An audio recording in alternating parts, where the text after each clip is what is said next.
Okay, let me just explain the title to my talk a little. I've misused the word accurately there, really.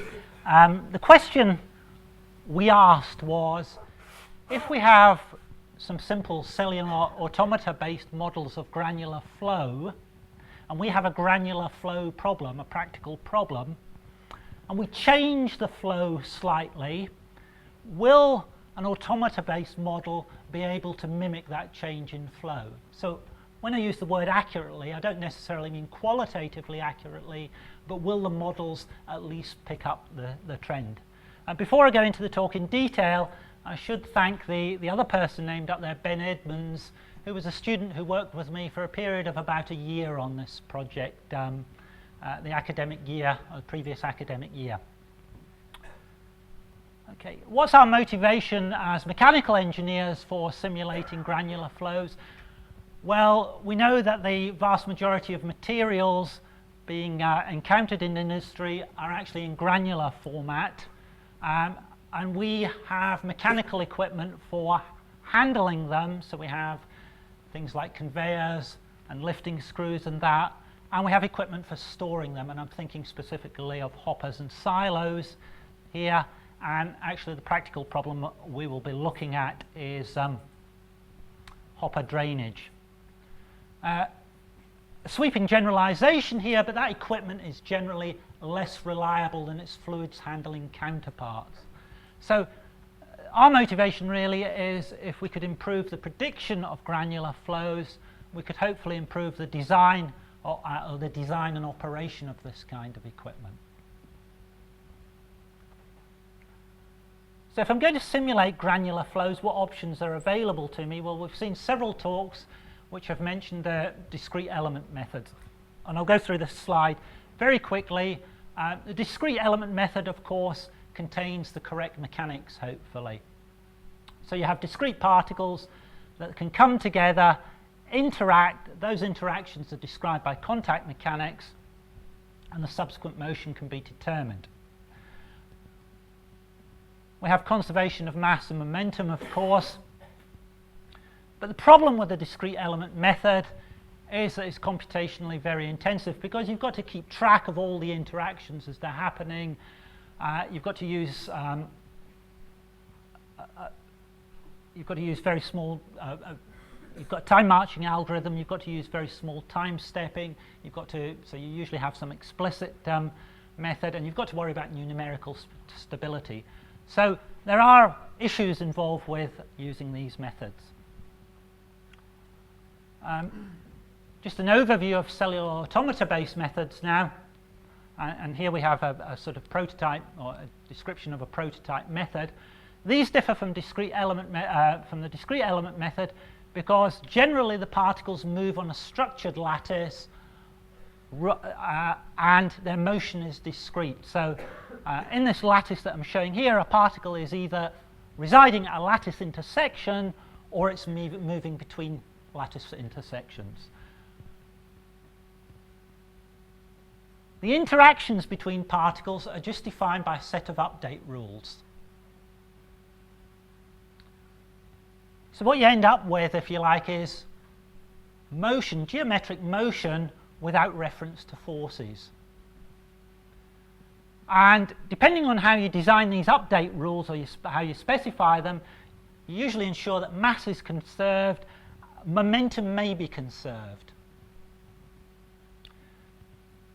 So although you haven't got the correct mechanics in these models, a big advantage of them is that they're computationally more straightforward, because they are event-based simulations. You can step from one set of interactions to the next set of interactions in one computational step, if you like.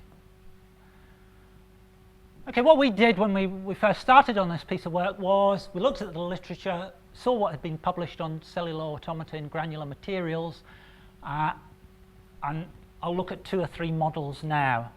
In fact, I'll mention several models, but 2 or 3 of these models we've actually implemented ourselves. And the models we've actually implemented vary in their complexity. The most simple model you can possibly conceive of is a kind of void filling model. as I've tried to illustrate in the little diagram on the right here. So what you have is the cells, and the cells are either occupied by a particle or they're unoccupied. And then what happens is that as you step forward in time, a particle is donated into a void cell from above. And what determines which particle is actually donated is a probability distribution. So the model is stochastic in nature. The particles transfer instantaneously, so while we have mass conservation, we don't necessarily have momentum conservation in this kind of model. We've taken this model, which others have looked at, and we've just implemented it in MATLAB. The second kind of slightly more complex model we've looked at is the traditional kind of lattice gas model that's been used to successfully simulate certain hydrodynamic phenomena. In this case, you have a family of rules because you can have single interactions, as I'm showing on the right here, or you could have multiple interactions. In this interaction here, we've just got two particles coming together at a lattice site. Again, in that case, there's two possible outcomes. They can either separate, or one can reside at the lattice site and the other one moves off horizontally there. So there's multiple outcomes to each type of interaction, and those outcomes are again governed by probabilities. This model has been used not only to simulate hydrodynamic phenomena, but this viscous variant of it has been used to simulate granular flow in narrow channels, okay, relatively dilute flow, and they were able to demonstrate non-parabolic velocity profiles. They were also able to demonstrate things like distributions in density within the channel.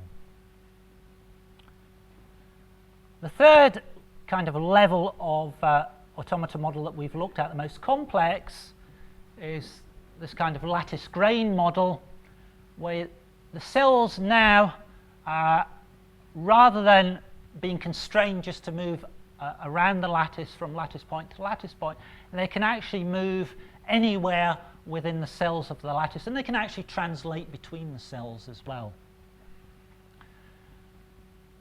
So particle motion is continuous in this kind of model rather than discrete. You have and you can incorporate that by having a position and offset vector. Normal and tangential interactions, though, are still governed by rule. Okay? And those rules are based on notions of restitution. In reality, the particles are probably larger relative to the grid size than I've actually shown here. And this kind of model has been been used to look at internal flows of granular materials around things like obstructions. Okay. Just to complete this overview of granular materials, well, let me just say that those three models of varying complexity, we've implemented them all in MATLAB. That third model, we can do a very simple benchmark test on. We can take a single particle and we can give it an initial horizontal velocity, and it will start to fall under gravity, and you get a nice parabolic profile of its position with time. So this is kind of the cellular automata equivalent of a finite element patch test. Just to complete this review of automata models, people have looked at other things. So they've looked at sand pile models where they've been able to show the formation of sand piles and the periodic shedding of avalanches down them. They've also looked at things like elongated particles, where you can demonstrate that the particles will start to align themselves. Others have looked at models where you have more than one granular species present, so you can start to show phenomena like things like segregation, and there's even been a generalized model proposed for looking at a variety of different granular flows. So as I say, we've taken 3 of models of varying complexity, implemented them in MATLAB, and we're trying to ask the question, how good are these models? The problem, as I say, that what we're using as a test problem or a benchmark problem is hopper flow. I'll say at this stage, there is a wealth of literature on hopper flows out there. Why haven't we used that? Why have we done our own experiments? Well, actually, if you look at the literature, that literature is motivated by 2 issues. One is trying to actually understand the mechanics or the physics of the flow, trying to observe it and understand it. And the other reason people have done experiments, of course, is to come up with empirical design data that you can actually use in designing hoppers. In verifying some sort of numerical simulation, you quite often want, what you really want in good benchmark data are things like relatively simple geometry, well-defined initial conditions, well-defined boundary conditions, and well-defined constitutive behavior. So we've actually set up a hopper and done our own experiments, really with the aim of getting or generating some data specifically for validating the simulation. So we've got a simple 2D hopper with an idealized granular material. You can see the scale of this hopper. We've got somebody's hand down here as the hopper is open. So this thing's about 0.5 meter high. We're using 6mm diameter glass beads in it. And what we actually do is we just monitor the discharge rate. So we have if you like, a single target or a single quantity that we're measuring. And we observe the flow photographically. So we just photograph the discharging hopper at regular intervals. And this thing typically takes the order of a few tens of seconds to empty. Okay, what happens if I try and simulate that process using the automata models that we've implemented? Well, if I go to our simplest model, that's the void filling model, and we try and do a simulation of a hopper emptying with that, we get something that looks, at least qualitatively, realistic. So I should say in the experiments, we always tend to see this, or in the range of experiments we've done, we always tend to see this kind of core flow, where the material from the top surface is kind of advected across and down into the core, and then exits the bottom of the hopper. You can see that the core here is a fairly wide region in this. Okay, so that's the void filling model. That result is not new. The people that first developed these models were able to show that as well. Okay. If we now go to our lattice gas model, and remember that was used previously to model fairly dilute flows, we can't get this to work properly. In fact, when we first started trying to simulate the hopper emptying with this, what we actually had was the particles evaporating off the top of it. There is, as I say, the model as it's described in the literature is a viscous variant of the conventional lattice gas models, so there's a dissipation parameter there to get rid of some of the energy. We've tried cranking that parameter up, but we still can't get what you'd expect to see. We can't get the nice curved free surface and the drawing down into the core flow. I'll move to our third model now, and actually there we do better. So this is our model where we have the this is the model where we have real, I forgot which model it is now. This is the one where the particle position is not discrete. It's position and velocity are continuous. Sorry. Okay. And again, we get the core flow, but that core is much tighter in this particular simulation. Okay. Now at this stage, what we want to do is we want to vary the flow somewhat, and the way we've done that is the simple and obvious thing, what we've done is we've just opened up, made the funnel section of the hopper, we've just opened that up and made that angle larger. Okay, and ask the question, if we use these models to simulate flows as we increase the angle here, this included angle, what happens? Okay, so if we go to back to our simple void filling model, and so now we're doing lots of simulations, and we're trying to get the discharge rate as a function of wall angle, of increasing wall angle. Excuse me 1 second. Yeah. Were all those 3 pictures taken at the same time after the opening?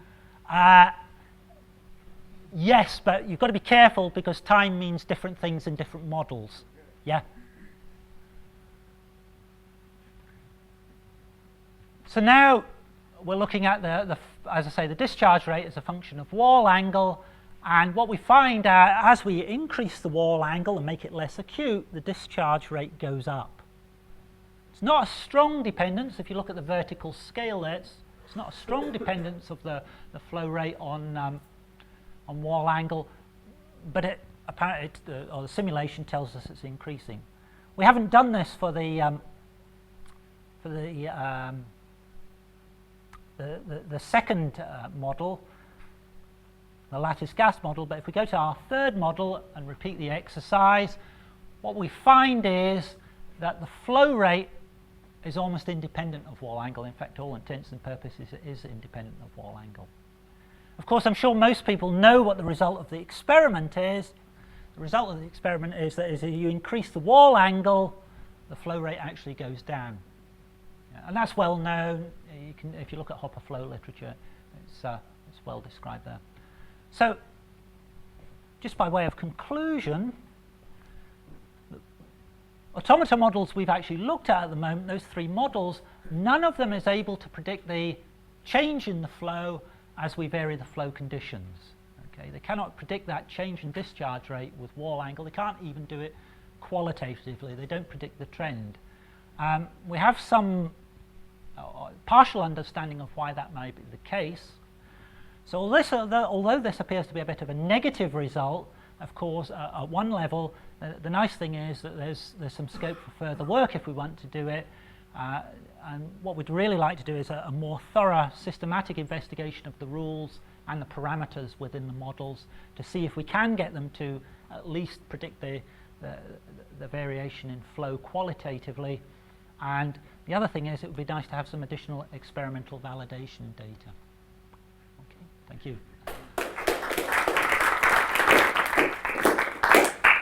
Time for questions? So. Any plans to try and explore the swap over into mass flow?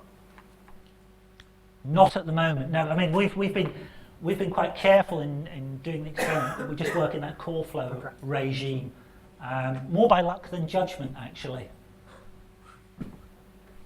Kumara. Can you get an angle of repose from these, or will the material just flow all the way to the bottom? No, you can get an angle of repose. It depends on the model, actually, I think. By changing the model parameters, the lattice? By changing, you need to be careful which lattice you use in this, of course, but by changing the model parameters, you should be able to get a non-zero angle of repose. And sandpile models do that, of course. Go over here. Have EM computations being done for such hoppers or continuum methods different from, say? No, I haven't seen any. So I guess the question you're really asking, has somebody gone through a thorough validation exercise of the alternative? I'm not alternative impressed methods by this. Okay. No, nor am I to some. I'm not, so I'm asking, is there perhaps an alternative approach which satisfies my desires more than you have shown? Yeah. I don't know the answer to that. Yeah. Perhaps I can ask a question. Is there some direct connection between the jump rules, you know, I call them that, and internal parameters like interparticle friction and stuff like that? No. It makes it very hard to... Yeah. I mean, I have concerns about this as well. Right. Of course, the advantage for this kind of method is that your computational time is so low, is small relative to doing it. Thank you. Following on to Coley's question, I guess I was a little confused what the goal of the project is. Would it be considered successful to declare failure? Would it be successful to declare Would failure? the project be successful if you said this stuff doesn't work at all? That's a good question. I don't know the answer. Yes, I guess it would. At one level, it would be nice if it were to show the trend, at least qualitatively. Because that's something that's something you could use in pragmatic engineering design. Because quite often you don't need to know, you don't necessarily need an accurate answer. No, I agree with that. I'm just curious. When you started, it sounded like you were doing a critical evaluation, which means that an end result, which is these things are no good, is perfectly fine. Yes. But then you can also play with parameters for the rest of eternity, and Still get nothing. Proving a negative is very difficult. Yes. Good. You say you're comparing results to some predictions based on some expected correct variation in discharge rate with wall angle. Where is that information coming from?